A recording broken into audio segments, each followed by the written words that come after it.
Bravo. Varão, bebe mais refrigerante. Tem que botar o ventilador aqui, né? Ih, é igual o meu, igual a minha. Como é que eles são? Igualzinho. É, pastor, Se eu bebo muita água, eu sou muito. Não, saiu mesmo. Só na Estal. Quando eu tô trabalhando assim no sol, 3 garrafas dessas brincando. É igual Eu também, que eu nunca apareço. E precisa ser muito gelada a água não, pode vir na mesa.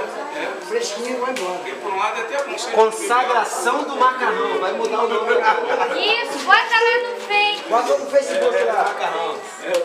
Isso, leva o papai lá pra esposa, não precisa ir Pastor pro Simão, fundão. pastor Pereira. Já leva prontinho, só dá pra parar. Aquela ali é minha esposa, você até pode aprender. Funcionária. Eu gosto muito. Ai, me deu até preguiça. Meu filho, minha nora, essa aqui, meu filho é quem tá no marido.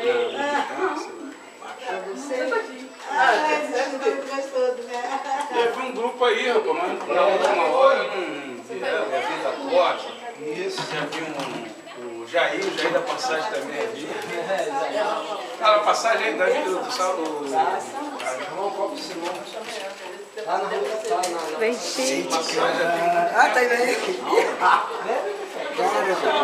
O vento que venta aí, venta aqui.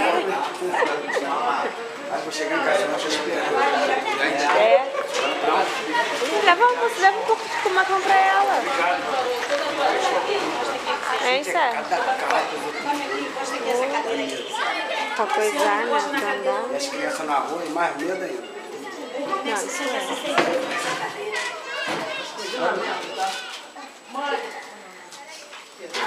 Aqui, ó, isso vai tudo para a mãe.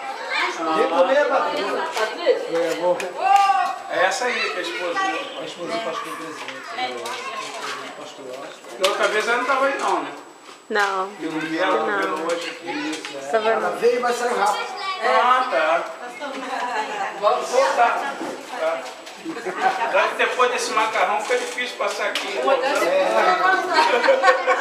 me deu até bombeira. A garota vai se arrebatar. Tá esperando no prato vazio, ela já vai fazer. Sabe que hora que eu fui dormir? 2 horas da Meu manhã. irmão vai trabalhar ainda. Vamos lá. Vamos levar o Muito obrigada. Vou morar. Morar onde? Vou morar onde? Morar no céu, É mano. no céu. É igual a van que eu peguei ontem. Oi? Zona Sul. Ah, é. Lá Sampaio. Mosquito é fogo. lá pra avisar. Ó, a cobradora. Lá pra central. Aí, lá pra cidade central. Na mesinha. Chega de filme.